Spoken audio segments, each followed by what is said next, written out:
Hello friends, ओम श्री गणेशाय नमः। जय श्री कृष्णा। आप सभी का स्वागत है आपके अपने यूट्यूब चैनल पर। फ्रेंड्स, आज हम आपको इस वीडियो में बताने जा रहे हैं कार्तिक मास महात्म्य की 27वें अध्याय की कथा के बारे में, जिसको सुनने मात्र से ही मिलता है उत्तम फल और होंगी आपकी सभी मनोकामनाएं शीघ्र ही पूर्ण।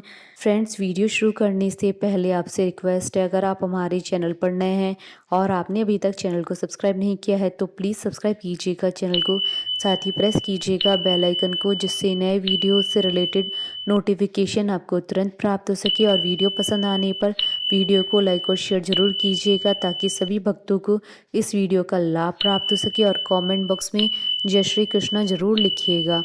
कार्तिक मास महात्म सभी प्रकार के विघ्नों का नाश करने वाले तथा सारी सृष्टि का पालन करने वाले श्री गणेश जी तथा ज्ञान के दाता देवी श्री सरस्वती जी तथा सब पुराणों के कर्ता श्री व्यास जी तथा श्री गुरुदेव जी के चरण कमलों में नमस्कार करके भगवान की श्रद्धा और भक्ति रस में डूबे हुए कार्तिक मास महात्म्य की कथा कहती हूँ। कार्तिक मास महात्म्य 27वां अध्याय प्रारंभ। कृष्ण नाम का आसरा, कृष्ण नाम का ध्यान। 27वां अध्याय अब लिखने लगा महान। पार्षदों ने कहा, एक दिन की बात है, विष्णुदास ने नित्य कर्म करने के पश्चात भोजन तैयार किया, किंतु कोई छिपकर उसे चुरा ले गया। विष्णुदास ने देखा भोजन नहीं है, परंतु उन्होंने दोबारा भोजन नहीं बनाया, क्योंकि ऐसा करने पर सायंकाल की पूजा के लिए उन्हें अवकाश नहीं मिलता। अतः प्रतिदिन के नियम का भंग हो जाने का भय था। दूसरे दिन पुनः उसी समय पर भोजन बनाकर वे ज्यों ही भगवान विष्णु को भोग अर्पण करने के लिए गए, त्यों ही किसी ने आकर फिर सारा भोजन हड़प लिया। इस प्रकार 7 दिनों तक लगातार कोई उसका भोजन चुरा कर ले जाता रहा। इससे विष्णुदास को बड़ा विस्मय हुआ। वे मन ही मन इस प्रकार विचार करने लगे, अहो, कौन प्रतिदिन आकर मेरी रसोई चुरा ले जाता है। यदि दोबारा रसोई बनाकर भोजन करता हूँ तो सायंकाल की पूजा छूट जाती है। यदि रसोई बनाकर तुरंत ही भोजन कर लेना उचित हो तो मुझसे यह न होगा, क्योंकि भगवान विष्णु को सब कुछ अर्पण किए बिना कोई भी वैष्णव भोजन नहीं करता। आज उपवास करते मुझे 7 दिन हो गए। इस प्रकार मैं व्रत में कब तक स्थिर रह सकता हूँ। अच्छा, आज मैं रसोई की भली भांति रक्षा करूंगा। ऐसा निश्चय करके भोजन बनाने के पश्चात वहीं कहीं छिपकर खड़े हो गए। इतने में ही उन्हें एक चांडाल दिखाई दिया, जो रसोई का अन्न हर कर जाने के लिए तैयार खड़ा था। भूख के मारे उसका सारा शरीर दुर्बल हो गया था। मुख पर दीनता छा रही थी। शरीर में हाड़ और चाम के सिवा कुछ शेष नहीं बचा था। उसे देखकर श्रेष्ठ ब्राह्मण विष्णुदास का हृदय करुणा से भर आया। उन्होंने भोजन चुराने वाले चांडाल की ओर देखकर कहा, भैया जरा ठहरो ठहरो, क्यों रूखा सूखा खाती हो, ये घी ले लो।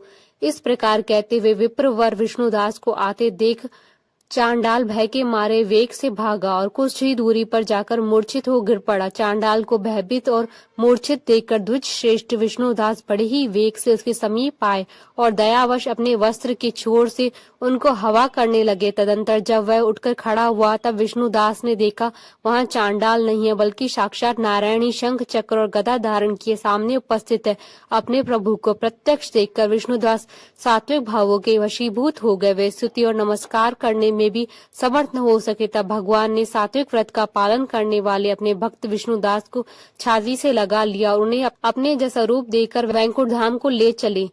उस समय यज्ञ में दीक्षित हुए राजा चोल ने देखा विष्णुदास एक श्रेष्ठ विमान पर बैठकर भगवान विष्णु के समीप जा रहे हैं। विष्णुदास को वैकुंठ धाम में जाते देख राजा ने शीघ्र ही अपने गुरु महर्षि मुग्धल को बुलाया और इस प्रकार कहना आरंभ किया, जिसके साथ स्पर्धा करके मैंने इस यज्ञ दान आदि कर्म का अनुष्ठान किया। वह ब्राह्मण आज भगवान विष्णु का रूप धारण करके मुझसे पहले ही वैकुंठ धाम को जा रहा है। मैंने इस वैष्णव धाम में बलि भांति दीक्षित होकर अग्नि में हवन किया और दान आदि के द्वारा ब्राह्मणों का मनोरथ पूर्ण किया। तथापि अभी तक भगवान विष्णु मुझ पर प्रसन्न नहीं हुए हैं और इस विष्णुदास को केवल भक्ति के ही कारण श्री हरि ने प्रत्यक्ष दर्शन दिया। तब जान पड़ता है कि भगवान विष्णु केवल दान और यज्ञों से प्रसन्न नहीं होते, उन प्रभु का दर्शन कराने में भक्ति ही प्रधान कारण है। दोनों पार्षदों ने कहा। इस प्रकार कहकर राजा ने अपने भांजे को राज सिंहासन पर अभिषिक्त कर दिया। वे बचपन से ही यज्ञ की दीक्षा लेकर उसी में संलग्न रहते थे, इसलिए उन्हें कोई पुत्र नहीं था। यही कारण है कि उस देश में अब तक भांजे ही राज्य के उत्तराधिकारी होते हैं। भांजे को राज्य देकर राजा यज्ञशाला में गए और यज्ञ कुंड के सामने खड़े होकर भगवान विष्णु को संबोधित करते हुए 3 बार उच्च स्वर में यह वचन बोले, भगवान विष्णु, आप मुझे मन, वाणी और शरीर और क्रिया द्वारा होने वाली अविचल भक्ति प्रदान कीजिए। इस प्रकार कहकर वे सबके देखते देखते अग्नि कुंड में कूद पड़े। बस उसी क्षण भक्त वत्सल भगवान विष्णु अग्नि कुंड में प्रकट हो गए। उन्होंने राजा को छाती से लगाकर एक श्रेष्ठ विमान में बैठाया और अपने साथ लेकर वैकुंठ धाम को प्रस्थान किया। नारद जी बोले, हे राजन, जो विष्णुदास थे वे तो पुण्यशील नाम से प्रसिद्ध भगवान के पार्षद हुए और जो राजा चोल थे उनका नाम सुशील हुआ। इन दोनों को अपने ही समान रूप देकर भगवान लक्ष्मीपति ने अपना द्वारपाल बना दिया। इति श्री कार्तिक महात्म्य 27वां अध्याय संपूर्ण। बोलिए भगवान विष्णु जी की जय, सनातन धर्म की जय। हमारे साथ इस वीडियो में अंत तक बने रहने के लिए आपका धन्यवाद। ओम श्री गणेशाय नमः। जय श्री कृष्ण।